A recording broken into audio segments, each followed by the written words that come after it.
Let's talk about the projectile motion.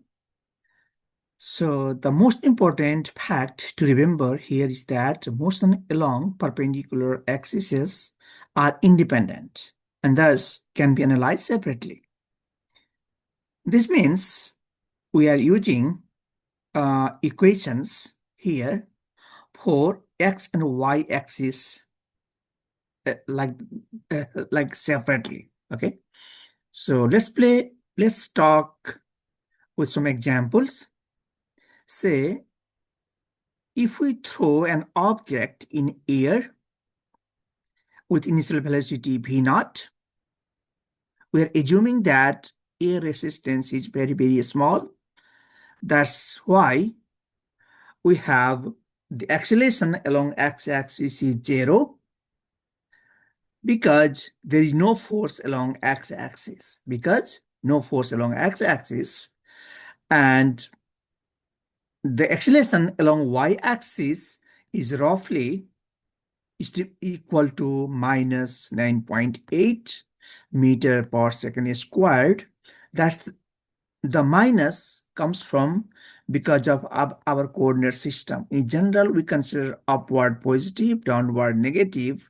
The acceleration due to gravity is vertically downward, so we took this as minus. Okay, so for example, if this initial velocity is v naught, then it has two components. The component x component will be, according to SOHCAHTOA, v naught cosine theta, and v naught y will be v naught sine theta.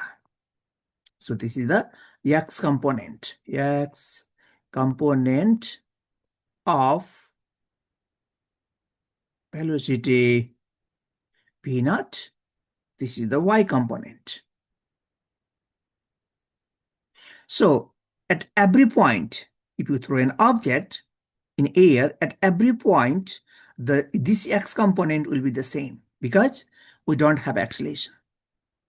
But the y component keeps changing. So you can look at here, the y component at this point, y component at this point, y component at this point will be different. So at the highest point, be careful that at the highest point, at this point, the x component is still p naught cosine theta, but y component will be 0. Again, the x components keep same and the y component keep changing. We can use this concept to solve a problem. Let's see. A ball is thrown from the top of a 62-meter high building with an initial velocity of 21 meter per second at an angle of 35 degrees above the horizontal. We're assuming the air resistance is very, very small. Under this condition, I want to find the time it takes for the ball to hit the ground. Next is maximum height reached by the ball. And I also want to find B at t is equal to 0.7 second, and finally B just before hitting the ground. Okay. Let's start with the sketch. This is the building. The stone or the ball is thrown with initial velocity of v naught is equal to 21 meter per second. So it will go up higher and higher. From the maximum height, it falls down slowly and finally it will hit the ground. Okay. For simplicity, we can consider this is my x-axis, which is parallel to the ground, and this is my y-axis. In this situation, this angle is theta. They give you this angle is 35 degrees. Then I can find x and y component of v initial. So this will be v initial y, that will be v initial x. So at first we need to find v initial x and v initial y. Okay, so Again, as before, we can use SOHCAHTOA. So sine theta will be equals to V naught Y over V. I multiply both sides by V. This V cancel out. So V initial Y equals 21 times sine 35. That gives me P initial Y will be 12.05 meter per second. Okay. This is for V initial Y. We can do the same thing for V initial X. So cosine theta will be V initial X over V. I multiply both sides by V. This V cancel out. So V initial X will be V, which will be 21 times cosine 35 degree. That gives me V initial X equals 17.8 meter per second. Okay. So from this, I can say that this is the y component of initial velocity. Okay, so this is the x component of initial velocity. So at first we need to find v initial x and the v initial y. Let's make a list of quantities for x and y axis. So for x axis, v initial x will be 17.2 meter per second, and v initial y will be 12.05 meter per second. I just copied it from the previous step, v initial x and v initial y from over here. Okay. So now we know acceleration along x-axis is equal to 0 because there is no force along x-axis. Acceleration along y-axis will be minus 9.8 meter per second squared. As before, if you remember, we generally consider upward positive and downward negative, left negative and right negative, right positive for the x-axis. Okay. Then if I choose origin at this point, if this is the origin, okay, if this is the origin, then I can write my x initial is equal to 0 and y initial is also 0. X final, I don't know, but y final is 62 meter, but be careful that is minus. Let's go back to the figure again. If I choose origin here, down will be minus. So that height of the tower is 62 meter. So in vector, if I consider the final position is here. So that distance gives you the x final, and the y final will be this. Okay, this gives you the y final. So y final will be this, but this origin is here, so downward will be minus, negative. Okay. Based on that, we can find time to reach the ground by the ball. Okay. So let's play with that to find the time. So we need the equations for that. We'll see which equation will fit here. So here, t is the time taken by the ball to hit the ground. So let's start with the motion along the y-axis. So we have, as before, we explained, we have to treat a motion along x-axis and motion along y-axis like the independently. Okay, so let's start with the motion for the y-axis. So we know we can use the equations, say for the y-axis motion. So let's start with for y-axis. I can write y final equals y initial plus v initial, but for y-axis times t plus ay times t squared. So I plug the numbers. This is negative 62 equals 0 plus 12.05 times t plus half. Here is half 80 squared. So half minus 9.8 times t squared. Okay, so it will be minus 62 equals 0 plus 12.05 times t plus negative minus 4.9 t squared. So we can rearrange like this: 62 plus 12 times 12.05 times t plus minus 4.9 t squared. So this is the quadratic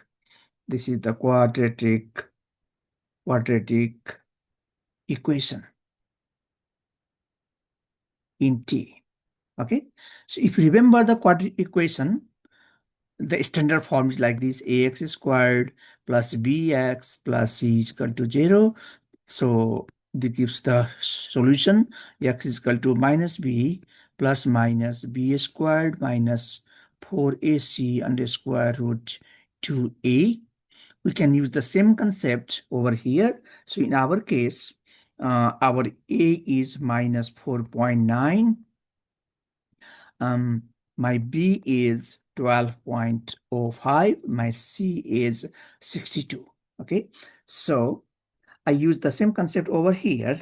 Then I get mm, I get I get t equals minus 12.05 plus and minus under square root of 12.05 squared minus 4. A is minus 4.9 times 62 under square over 2 times negative 4.9. Okay. So if we solve this quadratic, we get two answers. One is minus 2.5 seconds and other will be 5 seconds. So in generally we consider the positive number. So we take this. Okay, so we generally consider the positive number. So this t gives you, this is the t, this t gives you time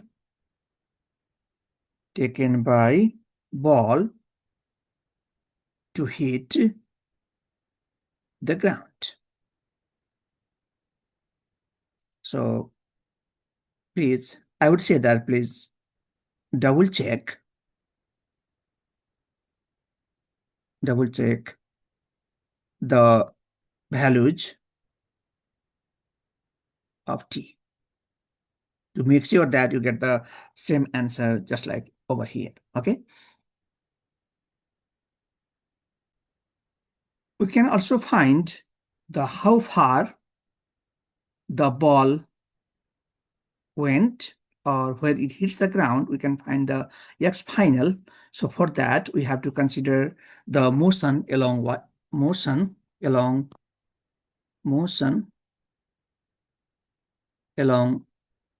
x-axis.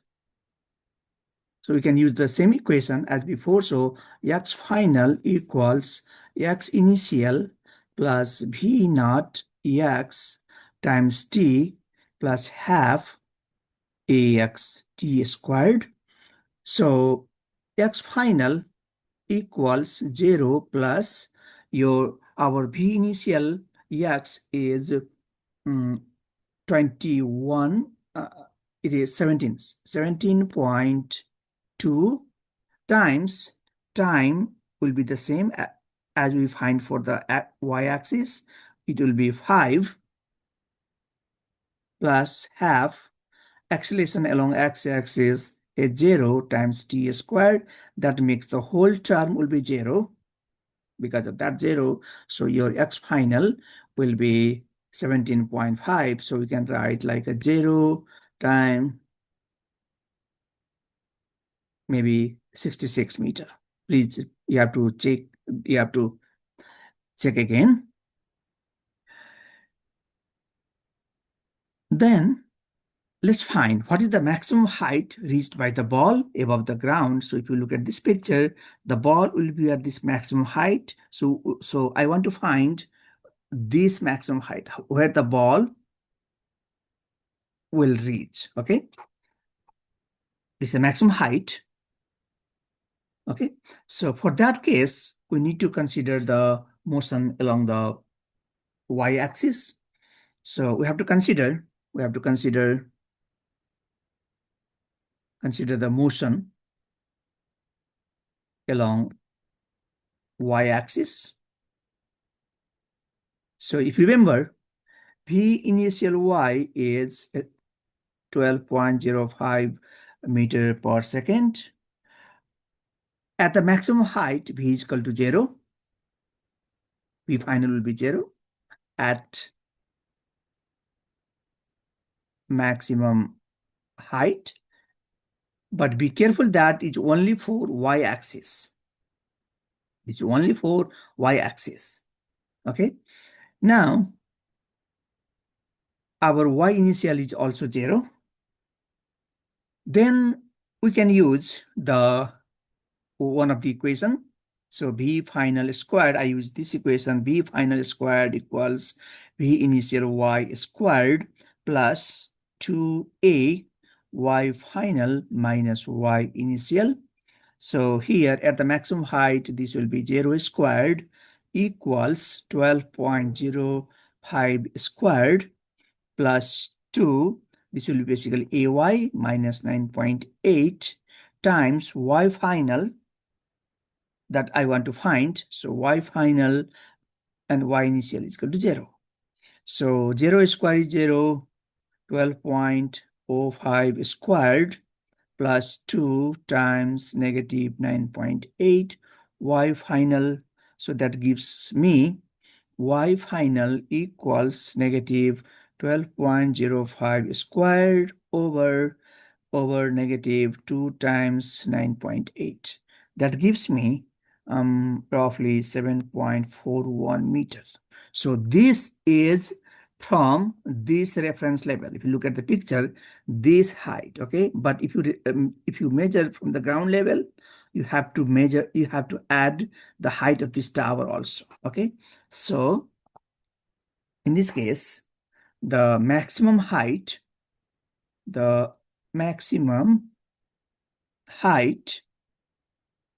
from ground level equals 7.41 plus 62, which equals 69.41 meter. That's how we find the maximum height attained by the ball. Next, we'll find v of the ball at 0.75 second after it is thrown. We start to throw the ball from origin, maybe after 0.575 second, it may be somewhere else. Okay, let's draw the picture again. So it looks like here. So for example, say at that time, t is equals to 0.75 seconds, the ball could be anywhere. So I'll say it's at this point. So at this point, it has two velocity along x-axis, vx, and the velocity along y-axis. Okay, so velocity along y-axis. So if you remember previous case, Vex will be same as V initial x, which is equals to 17.2 meter per second. You know that Vx remains the same for the x-axis at every point because the acceleration is 0 along x-axis. So the main reason is because the acceleration is 0 for x-axis motion or motion along x-axis. Okay. Then we need to find what is your Vy. So we can find Vy as Vy equals V initial y plus ay times t. So I can solve for that. V initial y is 12.05. I took from the previous answer. Ay is minus 9.8. I want to find Vy at this time. Be careful that, not for the whole trip, not for the when it hits the ground. Okay, so it will be 0.75. Then it comes to be Vy equals 4.7 meter per second. Okay, so this is the x component and this is the y component. Okay, so total, you can find total at this point will be p, which is the sum of, we can use the trigger, we can use the you can use the we can use the Pythagorean theorem over here. So this will be your Vy, this is your Vx. So this will be under square root of Vx squared plus Vy squared. So just plug the numbers. So V equals 17.2 squared plus Vy is 4.7 squared. That gives me V equals 17. That gives me 17.83 meter per second. Okay. But I also need to find the angle, just like this, just like in the previous case. So starting angle is this keeps changing. The angle at this point and the angle at this point will be different. If you choose other point, angle keep changing. Okay, so let's use tan theta. Tan theta equals Vy over Vx, positive value. So theta will be tan inverse 4.7 over 4.7 over 4.7 over 17.2. Let me double check the answer to make sure that this initially, let's double check, it is 12.05 and 17.8. Okay, so it is 17.2.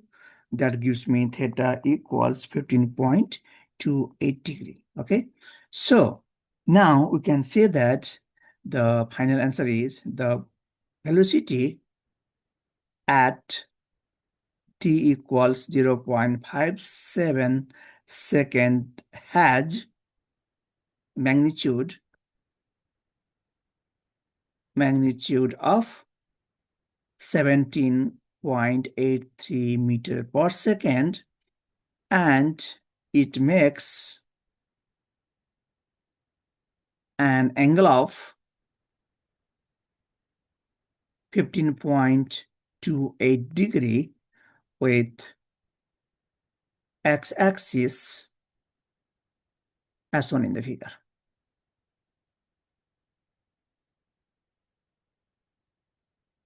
Right? So this angle. So now the last questions you can solve similarly. Same step as before, we have to find the V of the ball just before hitting the ground. Okay? So you can use the similar concept. If you learned or if you understand those steps, I believe that you can solve the example 2 following the same step. And also you can solve the example 3, similar steps you can follow. And finally, example number 4.